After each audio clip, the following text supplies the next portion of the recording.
Hello, Hello, everyone. everybody. Hi, Gail. Gail This is getting her. going Oh, to wait, got it.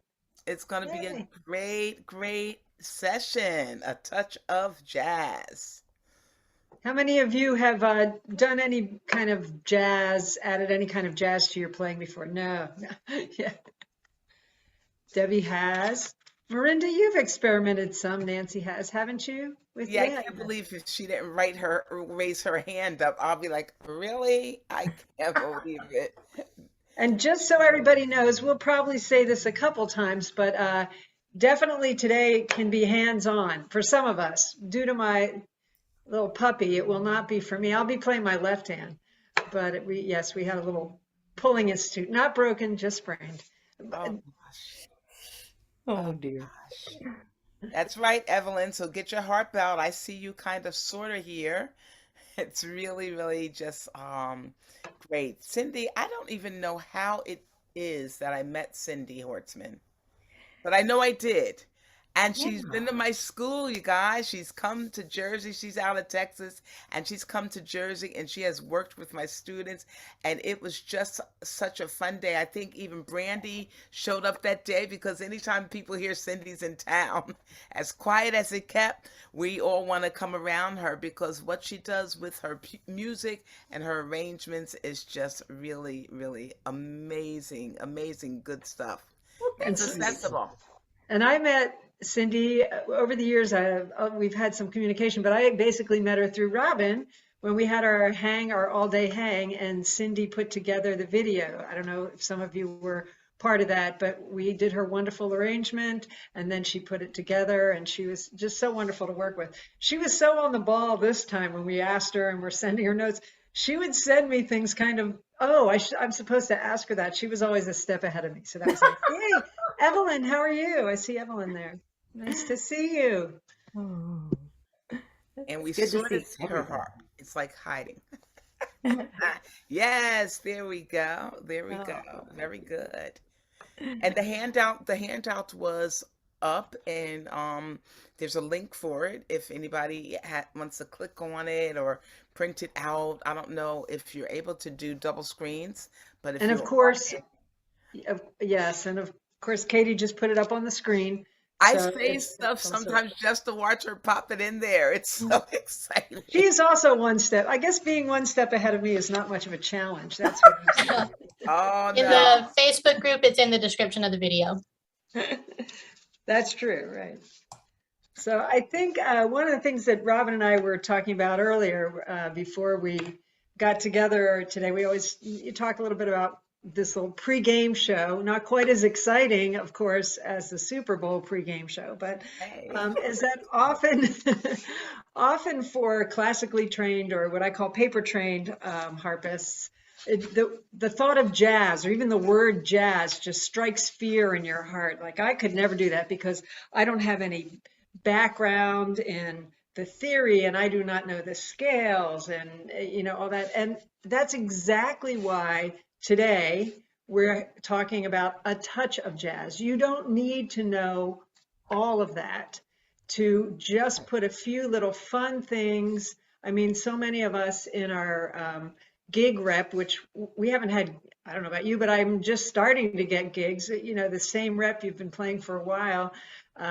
This is where you can kind of go back and say, well, let me try that thing Cindy was talking about. So that's why, yeah, we're so glad you're here because a little bit, just a touch of jazz can really change the way you look at a piece or play a piece. And Robin had a really good example of that today. She was talking about our good friend Angie Bemis, right? Robin, you were saying. Oh, yes, Angie. I love her arrangements because Angie will take a song and you'll be playing along. And you'll be like, okay, this is a regular song. It sounds like it's supposed to sound like. And then she'll just put one note. It might be a B flat, it might be a F natural, one note that just makes you say, oh no, I've got to play it this way, this one note. And it's kind of like, so Cindy, and especially, she's down there in Texas. She's the one putting like all the hot sauce on where you might just put a little drop. For us, it might be a little drop. She's flaming, but we might just want a little I drop hate to of say it. that. I think I'm just salt. I'm not Oh, even a you're the drop. salt girl. So I think pepper's a better idea there. Oh, there you go. Absolutely. And so, and it's wonderful to see people. We just two people that I know of just right offhand who popped in: Cindy Stan Guy and Kimberly DeRosa, fellow Texas people. Hey, So it's Kimberly's nice here. to Hey, see Kimberly. Texas in the house. Wave your hand. Anyone else who's here from Texas? Yes, I have There we some Wow, students that are good. here from my love it. students. Yes. Debbie and Nice to see Joan. Aiden. Hello, Aiden. Please. Very, And very we're nice. going to do a brief introduction with Cindy, but first is today's trivia question. So everybody get ready. We have our fabulous prizes. Oh, do you have the fabulous prize there? I'm not drinking tea today. I'm drinking water, but you would get a Hang with the Harp. We got that mug? There you go. Your very It's own a Hanging. Hangin with the Harp mug. There you go. So here's the trivia. Our next hang in March is going to be Hanging with the Harp column. And two of my favorite people ever, funny, just brilliant editors, writers, Kim Rowe and Allison Reese, and even more than that, creative. The creativity of those two is just amazing. Anyway, they are going to be here to talk a little bit about Harp Column, how it's evolved. Those of you that aren't familiar with Harp Column, you definitely want to check it out. It's just an incredible publication. And one of the things that is in there that they have at the end is a strange but true harp stories. So for those of you that are avid readers, you may get this because this was actually a question, or this was actually a story in their strange but true harp story. So here's the question. What city did Kim and Allison meet in to return each other's wedding rings that they had accidentally mixed up when they took them off during an ensemble practice? Yes, this one's a little out there this time, but we'll just see who has actually read cover to cover. Once again, what city did Kim and Allison meet in to return each other's wedding rings that they accidentally mixed up when they took them off during a harp ensemble practice? So we take our first answer, right answer from Facebook and Zoom. So was it A, Ann Arbor, B, Las Vegas, or C, Winston-Salem? So we'll get back to that at the end. And we're going to give a little introduction to Cindy and just let you know at the end there'll be some time to ask questions. But we're just so excited to have Cindy. She is so versatile. I mean, as a performer, as a teacher, as an arranger, she just really literally does it all. And it's so nice to have somebody who gives both lever and pedal options to her arrangements and her music, which Cindy does. And Robin's going to say a little bit more because she has had the pleasure of working with Cindy. Cindy came to work with her kids at her school. So. And even dedicated a harp ensemble piece that she wrote to my students that I always use as the thread. I'm like, come on, kids, we got to play this. Your name is on it, you know? But, and it's funny because you guys know that MJ already said as much as I ever say about someone. She's played forever. She's got a great duo with the bassist called Two Tone. Yes, Two Tone Duo. And she's a winner of the Lion and Healy International Jazz Competition. You know, and you guys know how hard those competitions are to win. There's so many people. Most importantly, currently, you could go to her classes at the Harp Column Academy. I don't know, I think some of you do know about the Harp Column Academy simply because every January we all jump in on that 30-day harp challenge. But Cindy has a whole studio on the Harp Column Academy, and she also, besides the music that's available at Atlanta Harp Center and on the Harp Column Academy, she's got a jazz theory workshop book that we do want you guys to make sure to check out. And it is 4 o'clock, and you know I'm a time person. So Cindy, off you go. We're turning it over to you guys. If you have a harp, pull it over so you can pull some chords. All right. Thank you so much. Thank you all. It's so good to see many of your familiar faces and new faces today. I am just excited to be here and to share with you just a little touch of jazz. Just do a little touch of jazz in your arranging. When I perform and when I play, I actually create songs by thinking of the chord progression, okay? And the chord progression is the most important thing for you to think about. And I want to show you a couple of examples of what I've done, and I want to show you how you can add just a little touch of jazz to your playing. And I would like to begin by looking at the worksheet. So, sorry, my dog. If we can look at the worksheet together, I want you to look at the first line, because on the first line, we have a C major 7 chord in the right hand. And the C major 7 chord, if you're not familiar with 7 chords, it's just taking the triad C, E, G and stacking another third or adding a 7th on top. So you have C, E, G, B.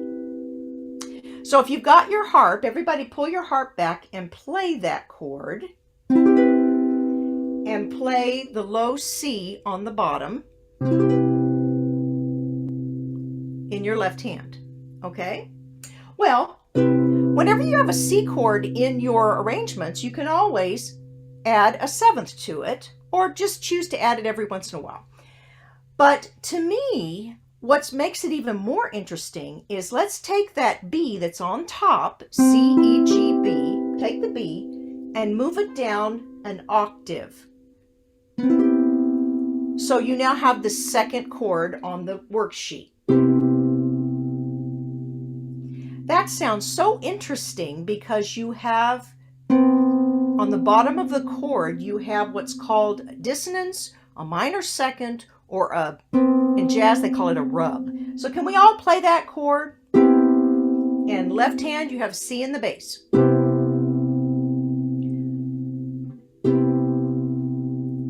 Such a pretty chord, right? It's just got this real rich tone. So now, for the next chord, you take the G off the top and move it down an octave. Everybody try that and play that chord. So in that chord, you have the rub or the minor second or the dissonance right in the middle of the chord. To me, dissonance is so interesting on the harp. The overtones just work well together and they just sound so rich. So I encourage you, whenever you have a C chord in your arrangements, throw in that B every once in a while and see if you like it. Now let's move to the next chord. The next chord is A minor 9. Now A minor 9 is interesting. The way that I've written it on the worksheet is to put the A in the bass, and then the rest of the chord is in your right hand, C, E, G, B, okay? So that what the ninth means is that you are putting a note that is 9 steps above the root. 1, 3, 5, 7, 9. And you can play it as stacked thirds, like I've got written there. That sounds really cool and pretty. But let's do the same formula where we take the top B and we move it down an octave. And we have that sound. So we now have the rub or the dissonance or the minor second on the bottom. Try that chord, play it on your harp, see if you like it. Because that's something that, to me, minor 9s are like my favorite chord. So just experiment with them. Okay, so from here, take the G, move it down an octave, and now you get the dissonance right in the middle of the chord. Okay. The last chord I want to show you on this line to experiment with is the D minor 7. So you have D, F, A, C. That's root position in stacked thirds, right? So now let's do our formula. Take the C off the top, move it down an octave, have a dissonance or a major second on the bottom there, which isn't as dissonant as a minor second, but it still makes it interesting. Now take the A off the top, move it down an octave. So you have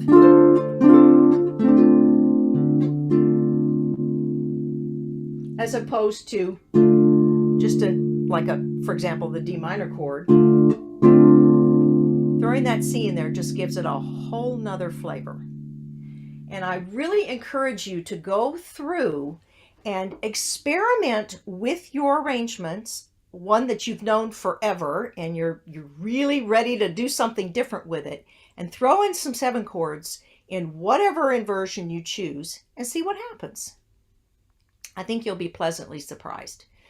The first excerpt that I have on the worksheet, which is on line 2 and 3, is the excerpt from What Child Is This? This is an arrangement that I did for pedal or lever harp, and it's solo harp. So what I would like to do is to let me start by playing it for you, and then I'll go back and talk a little bit about what I did. So let me just play you the next 2 lines. Here we go.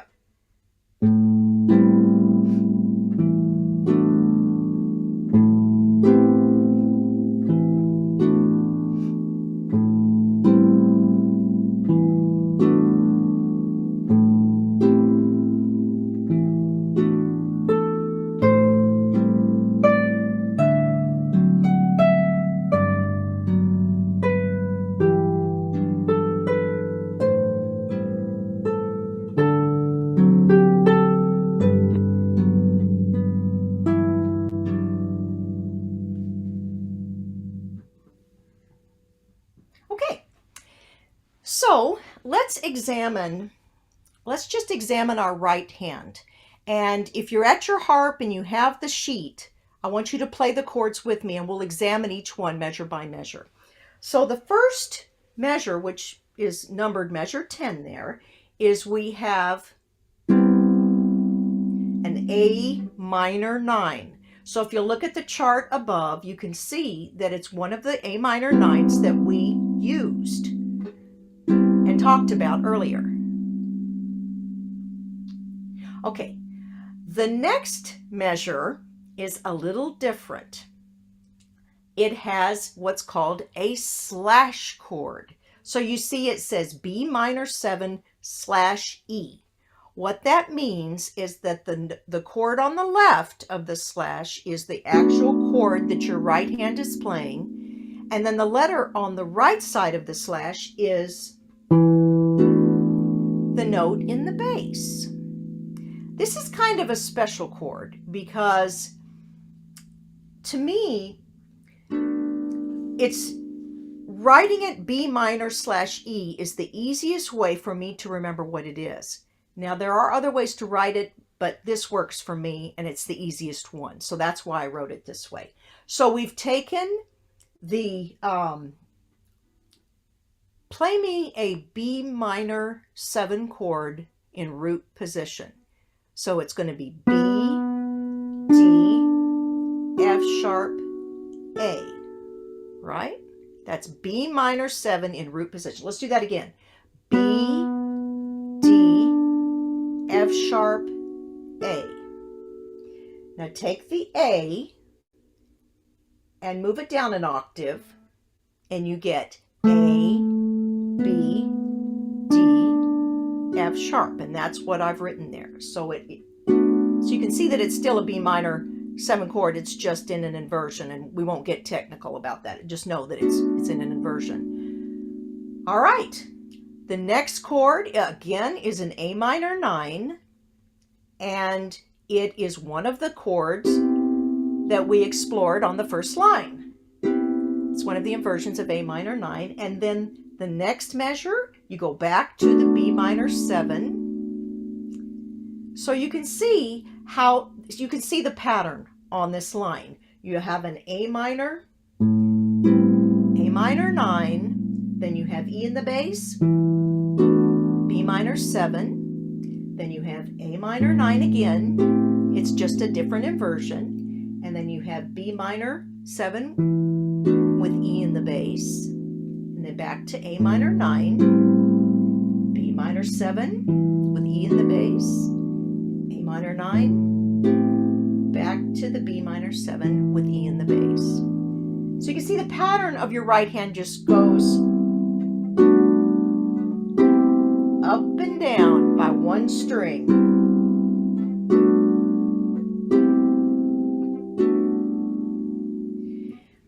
A lot of times when I'm creating chord progressions and harmonizations, I do think about the voice leading, meaning keeping the notes really close together so that there's not a lot of jumping around. And this chord progression really shows you how they're very, very close, right? And it sounds real pleasant, and it just, I don't know, I like it. Hopefully you like it. But that gives you an idea of how to play this. Now, continuing, let's not play the melody at the end of that line, and let's just focus on the bass clef. So we're on line 2, the last measure. Okay? So we have A in the bass, and then we go up and play the A minor 9, just like we've done before. Then on the next line, we have a D7. Okay? Let's spell in bass clef, let's spell a D7 chord in root positions, all the notes. So we have D, F sharp, A, C. Okay, let's try that again. Ready? D, F sharp, A, C. Okay, what are the most important notes in the chord? Well, obviously the root's important, the D. The F sharp's important because the F sharp defines whether the chord is major or minor. Now the 5th of the chord is not that important. So you can leave the 5th out. And the 7th just adds some interest to it. So if you look at that line there where the D7 is, it's labeled measure 19. You see I've left out the A, and you just have D and the 3rd, which is F sharp, and the 7th, which is C. Okay? And hopefully you're playing along with me just so you can get a feel for where they are on the harp. Okay, the next measure we have a G major 7. So before we play this chord the way I've written it, play me a G major 7 in root position. So we have a G, B, D, F sharp, right? So just like I said a minute ago, the 5th of the chord is not important. G is important because it's the root. B is important because it's the 3rd. D, the 5th, not so much. And the F sharp adds color for the 7th. So if you'll notice in that measure, I've left out the D, the 5th again. Okay? We'll have time for questions at the end, but let's just get through this line, and then we'll talk about something else real quick. Okay. All right. So next we have E minor 9, and let's spell an E minor 9 chord in root position. Okay? Here we go. E, G, B, D, F sharp. Right? 1, 3, 5, 7, 9. That's such a pretty chord. So pretty. And the way that I've written it is one of the inversions in the right hand, right? I've taken the F sharp off the top, moved it down an octave, and created that dissonance near the bottom of the chord in the right hand. Okay, and then that progression repeats. We have the A minor 9 next, then we have the D7 and the G major 7 and the E minor 9 again. Now remember, what I suggest is not to go through your arrangements and make a 7th chord on every single chord, because your head will explode. You'll be going, no, I can't, it's too much. Don't do that. Maybe just play 1 at the beginning of the phrase or at the end of the phrase, and then, start gradually adding where you want them. And then that way you can grow, just gradually grow from there. So I would love for you to play along with me. Let's go through What Child Is This one more time slowly. And you can either just play the bass line or the bass clef with the bass line and chords, or you can just play the right hand, or you can just play the melody and see how it all sounds together. It's totally up to you, whatever you want to play, okay? Or you can just listen if you want. But let's do it. Let's try. We might as well give it a shot, okay? So here we go, and we'll go nice and slow. Here we go. 1, 2, 3. 1, 2, 3. B minor, 7, E in the bass. A minor 9. B minor 7 with E in the bass. A minor 9. B minor 7 with E in the bass. A minor 9. B minor 7 with E in the bass. Now here's the melody.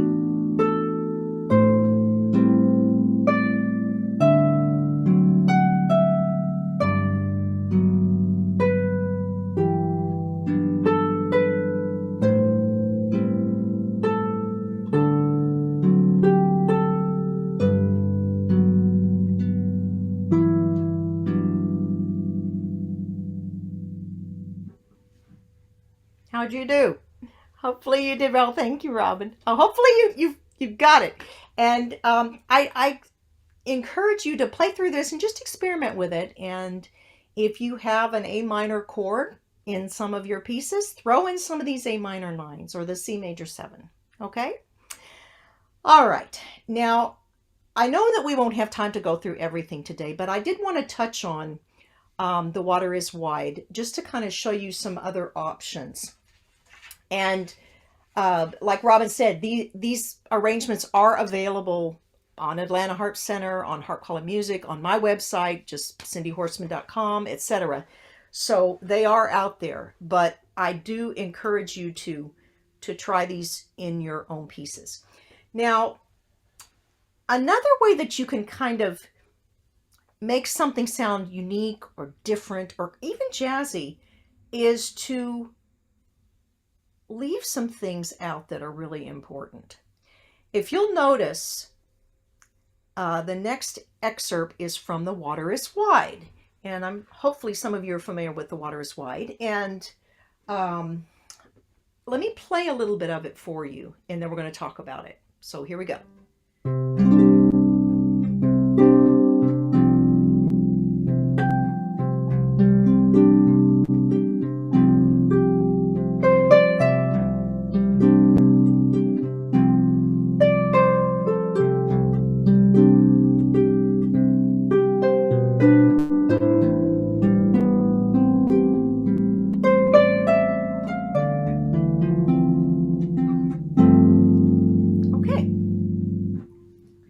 So this is just something that I discovered that just made it kind of fun to play this piece. It's such a beautiful piece and it's so simple.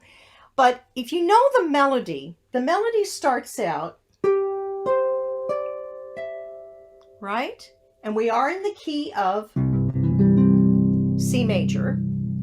So the melody, 1, 2, 3, the 4th note in the melody is that E, right? It goes G, C, D, E. So up to that point, I chose not to play an E in the accompaniment. Okay? I left it out for a purpose. Because when you listen to this piece, at the very beginning, you notice that it says C omit 3. You have no idea if the piece is going to be in major or minor, right? Because the third of the key tells you if it's major or minor. So I decided to create this sense of mystery with the introduction. No third, no third, no third. Then when the melody comes in, finally, the listener's going, oh, whew, it's in major. Okay, now I know what it is. And to me, that just makes it so interesting. You know, something that simple. So as you examine your melody that you're playing with your arrangement, if it's got something in there like that, then capitalize on that in the introduction, because that way it just adds an element of surprise when you come in with the melody. Also, if you look on the bottom of the first page, you'll notice that I have, what do I have there? The chord is A minor 9. Well, we're familiar with A minor 9, are we not? But in this A minor 9, I chose to stretch it.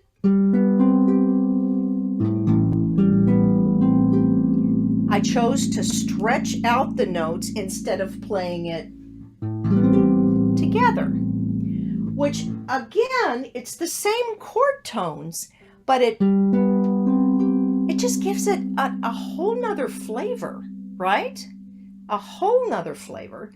And then on the top of page 2, if you look at the second chord, I have a D minor 9, right? Well, we know what D minor 9 is, D, F, A, C, E. But look how I voiced it. I put it really low on the harp, and that E and F together really makes this, you know, this dissonant sound really low on the harp.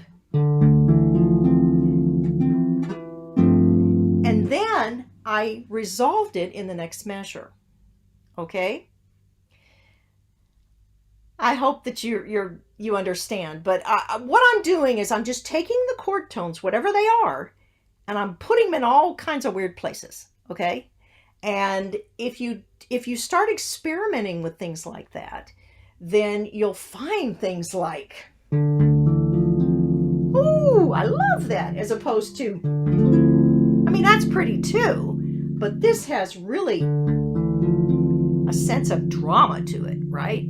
Same chord tones. Okay, Robin, I've got, what, 6 minutes? Listen, you can do it. You can touch on his eyes on the sparrow. I want to remind everybody, because I know some of us are still on the very first thing she said, like, huh? That you can keep doing this with the replays over and over. I love how you're going through it. You've got 6 minutes, and you guys start typing your questions in for Cindy. Do his eyes on the sparrow for us. And Cindy, before you move to the next one, I just want to point out, I love what you've done with the bass in that. It's just a little different. I know I tend to do, like so many people, 1, sometimes 3, 4, but just that little dotted rhythm makes such a difference. Can you just play those first 2 measures again? Sure. I just think we forget with a little thing, it's just an octave, right? So you don't even have to look at your hands, but. I agree. And the dotted rhythm just gives it a sense of lilt or bounce to it, right? So it's, you know, it's just. Yeah. So I'm sorry to interrupt, because I think you're going to talk about rhythm in this next one, but I wanted to. Right. The next one's kind of nuts. And I will. Cindy, yeah. as you talk about it, take 4 minutes and then play one all the way through for us. Oh, forgot to tell you that. Play for us. Okay, I'm shutting up. Boom. That's okay. Well, let me play His Eyes on the Sparrow, because this does have, like Marianne said, it's got that dotted rhythm bass again, and it's got a lot of chords. There are some slash chords in there, which we've already talked about, but this is basically His Eyes on the Sparrow will be your homework, and you can go through it and you can analyze the chords and just see what's going on. I mean,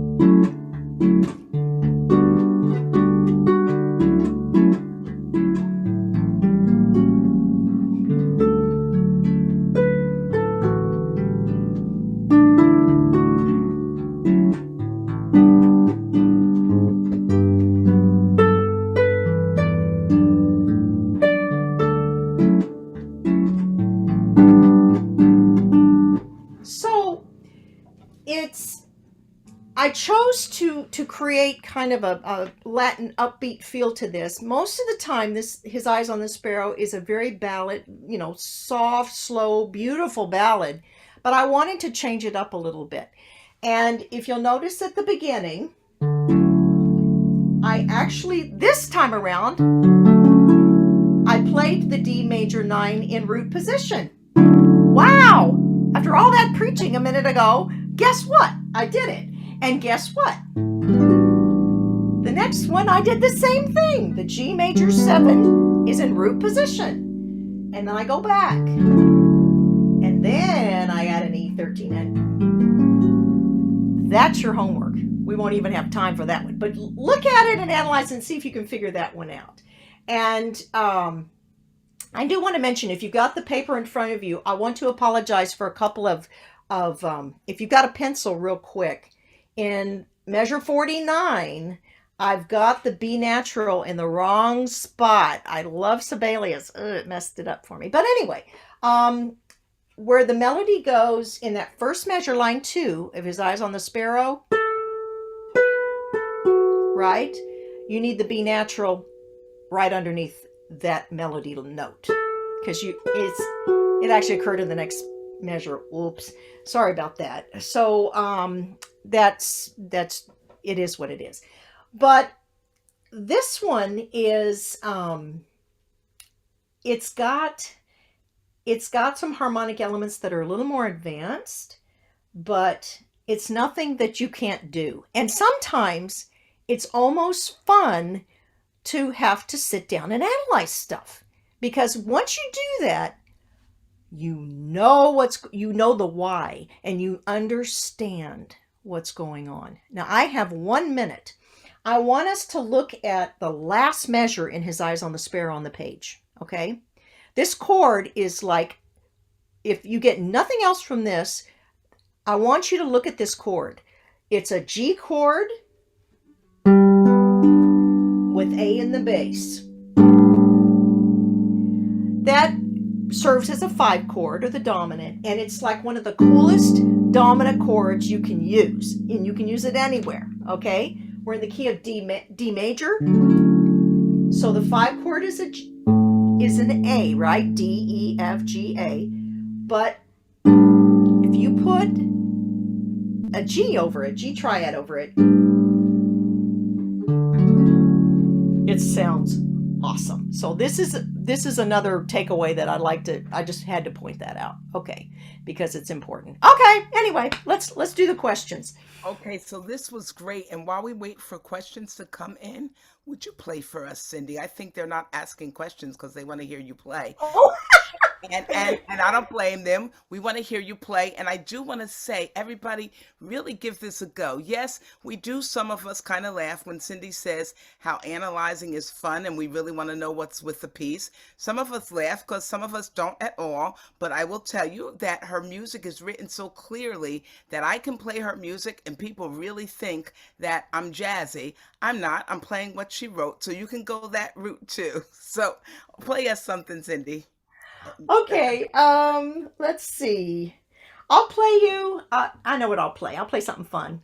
And it's got some of the elements that we talked about. This is Little Sunflower. It's, again, it's a Latin jazz piece. I think Freddie Hubbard wrote it. It's not on the page, but it's using a lot of elements that we talked about today.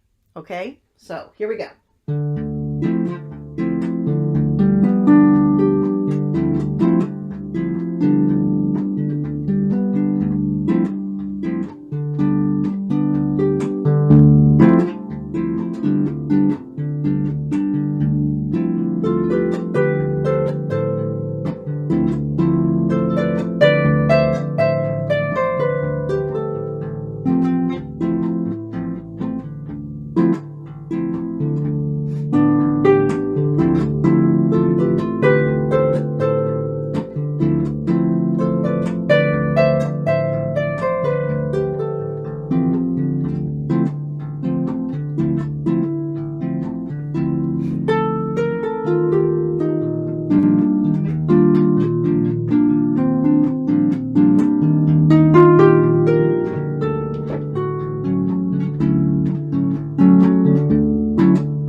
Thank you.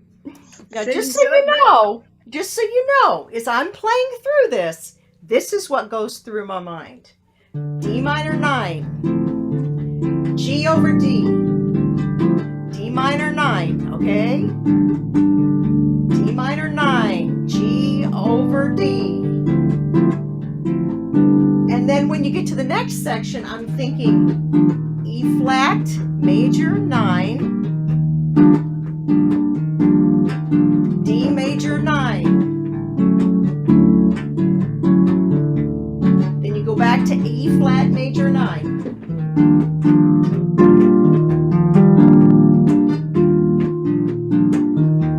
D major 9.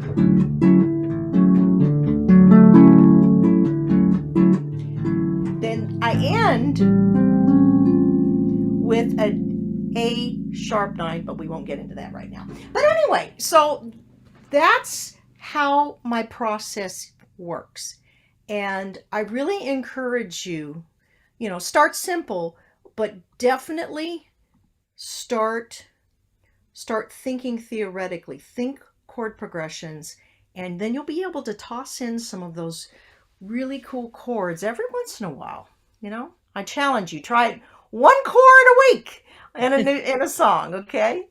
I think like the for whole you. jazz ease thing of like the seventh and the ninth, I think at first is so daunting. But seriously, the more you speak it, just like any language, it becomes easier, lots of ease there.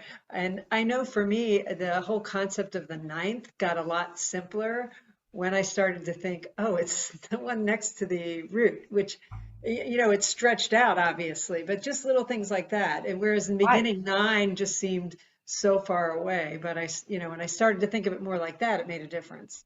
Absolutely. And the thing about theory that is so interesting is that everybody processes music theory in a different way. And when I have a harp, college harp ensemble, and I know some of you are here today, and we do jazz and we do improv, it's in chord progressions and all. And I really try to explain things in like 3 or 4 different ways. And sure enough, oh, one of them will say, "Yeah, I get that." One of them will say, "Yeah, I get that."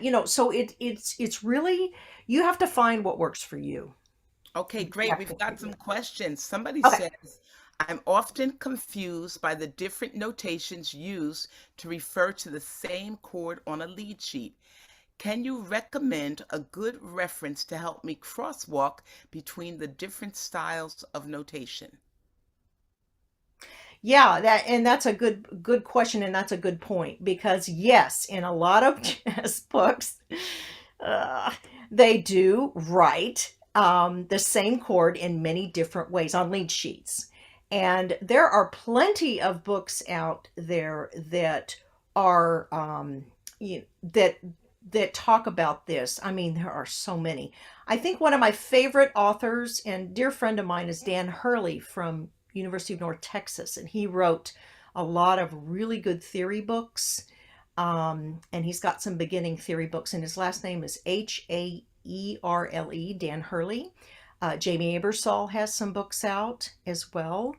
But those two you could, and nowadays Google is so powerful. You can even Google a chord and say, alternate spellings and write in the chord, and then you could probably just get it online, and they'll probably show you all the different names, and you just choose the one that you understand the most, right? I think it's good for harpists that haven't had any jazz to start with a book like yours that's written for harpists.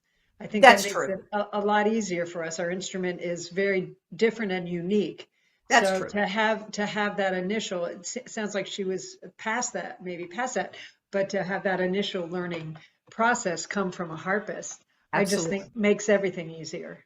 It does. What's the name of your book again, Cindy? The name of your It, book? I'll show you. It's a mess. Jazz Theory for Harpists Workbook 1. Okay? And it's soon to be on Atlanta Harp Center. And I think it's on other websites, my website, and just some other ones. But you'll find it. And if you have any questions, just let me know. And you can, I Facebook? believe you could, if you want to, when we're done, you can order it because we will be getting them in. Is that right, Katie? We'll be able to get them to people. Katie's been so Yes, I quiet. will get it on the website as soon as I can. Hello, Let me tell you Katie. something. Katie might be quiet, but she is popping in. So make sure to scroll in your chat. She's popping in the links to the songs that Cindy has played and all of this. Cindy from Facebook. Hi, Facebook. It says, what would be a good starting piece from your arrangements to start adding these concepts? From your Okay. arrangements. From my arrangements. Miss Cindy. Yes. Yeah, I think let me think. One of the arrangements that I have that is just semi-jazz oriented is called Lullaby. And I've written it for solo harp as well as for harp ensemble. And that works well for pedal harp and for lever harp. And it's not like any of the ones in the examples where the chords change all the time. They stay, the chord progression is a lot slower. And this might be one to start with and go from there. I'm trying to think. Yeah, most of mine are kind of crazy, but I'd suggest that one, and that's a good question. Thank you for asking. But But there's Lullaby is. so many of your own that you can take, arrangements that you're using already that are pretty straightforward because a lot of times they are, I think, and to add it just to a couple little things, hymns especially, those, what Frank and Angie do with hymns and you as well, like that little bit of spice. I have to say, what I really liked was when you took the chord, where was that, and broke it up in the water is wide. That's such a simple thing to play that chord once you know where you're going, and then just add a syncopation. And what a difference it makes. It does. It just, little things like that. And like at the beginning of The Water is Wide, just leave out the third for Pete's sake, and just, little things like that are simple, but yet if you understand the theory, boom, you got it and you can And do I it. think that we're also, I don't know about everybody else, but a little afraid of dissonance sometimes. And dissonance is a wonderful thing. I think sometimes, it's just a little scary to put that in there, but even we as listeners can appreciate what that does to the chord and to the music. In fact, when you were playing those chords, it was so, reminded me so much of Satie. Did anybody else hear that? The Gymnopédie. I was like, wow, those are the chords he uses. Nice. Works for True. him. Cindy, Debbie has asked, could you play a little bit of Lullaby? Lullaby, There you go. sure. Remember, y'all, this is the one you Absolutely. can start with. It's one of the ones, and as soon as she plays, I'll tell you what I think. Go on. Okay.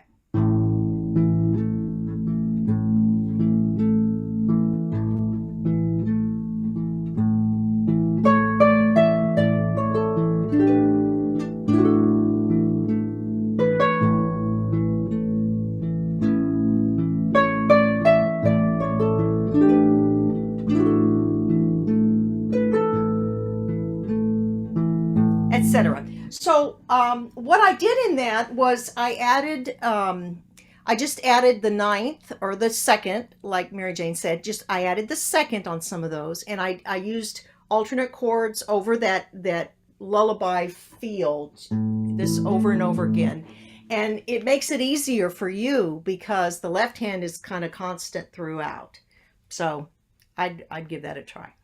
That was Thank you beautiful. so Yeah. much for being so spontaneous with just allowing us to like act like you're just our, wind up doll here. I will tell you guys, I play a lot of Cindy's arrangements, and the thing that I like when you talk about is it accessible to beginners or people, and close your ears, Cindy. But I will tell you that you can like you learn one page and then kind of you can repeat it until you have been able to finish the rest, and it really makes for a nice song. I'm just saying. So which of your arrangements, so Neil is asking, which of your arrangements can be played on lever harp?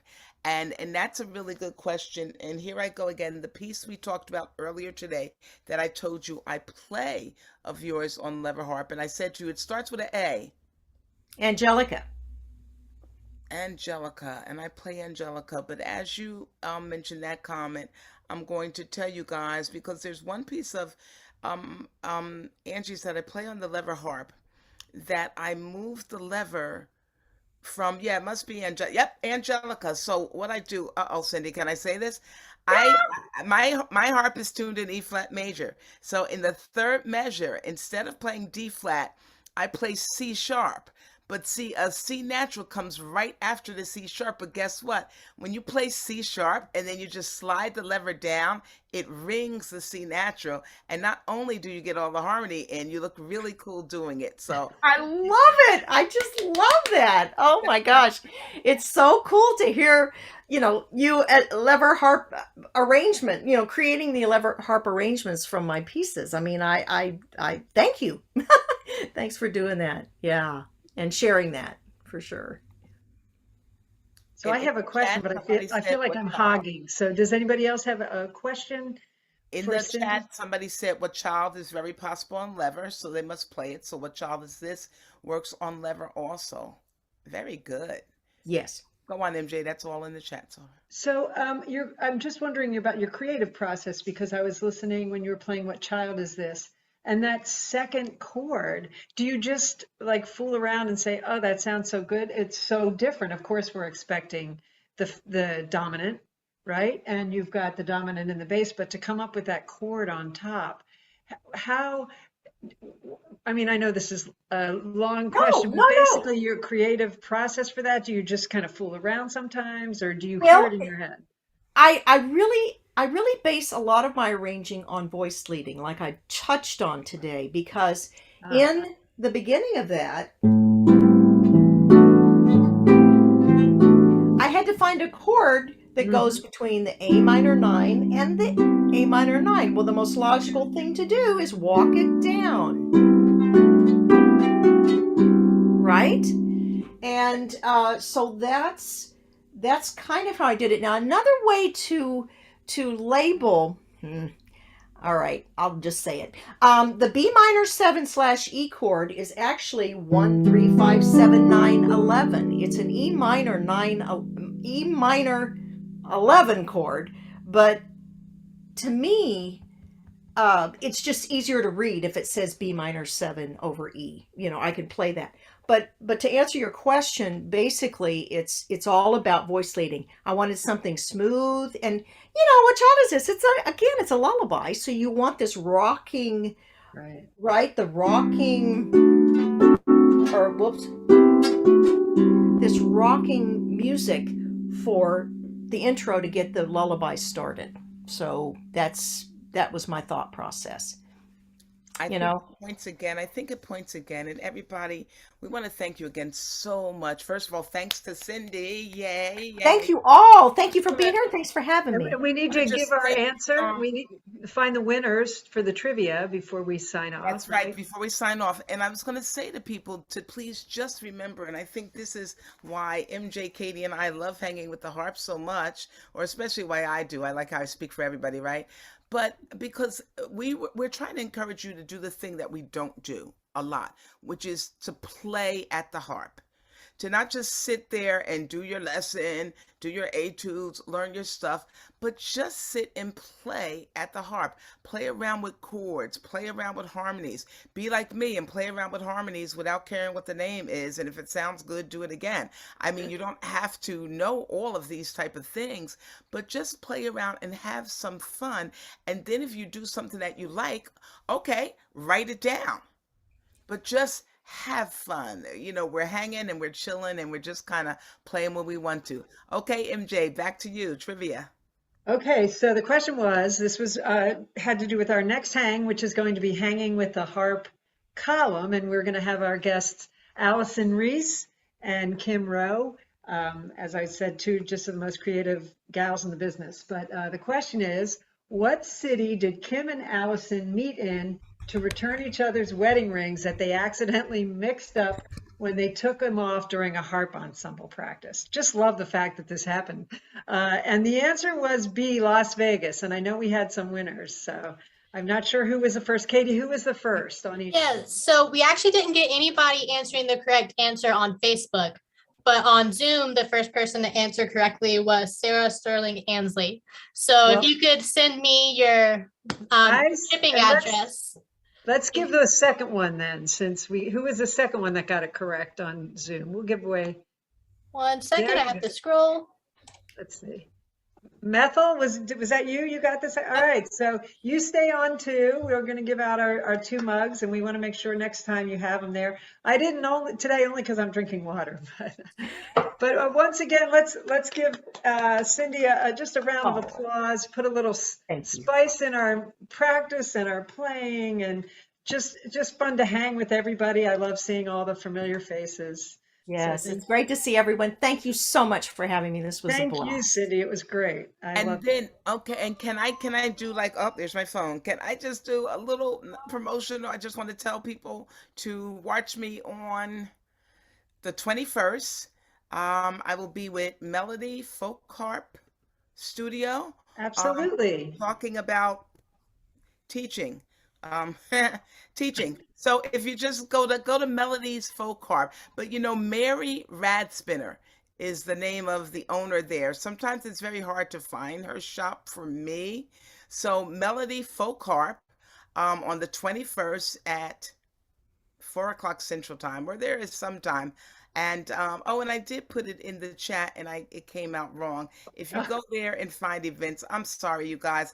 I can ask you, I can say it, and then I can't find it to promote it. But it's on the 21st, and I want you to come. So find it for me. Just Google my name or their name. And Robin's an amazing teacher, so I know I'll be there. Robin, shall I put it in the chat? I have it on my computer. Nancy, you go ahead, girl. How you doing? Nancy from New York. Yes, please. I'll try to put it in the chat right now. Okay, thank you. And I just wanted to say that because I'd love to see people there. And Mary is down there in Texas with Cindy. So, it's just a day for Texas. And Cindy, thank you so much. I have so many of your pieces, and now I'm like, oh man, I want to take some more out. So we just really, really love it. Please keep writing and get that jazz theory book 2 out soon. Ooh. Because you're not busy. Okay. Bye, everybody. Thank you so Jackie much. got it in. Thank Thank you. Bye, everybody.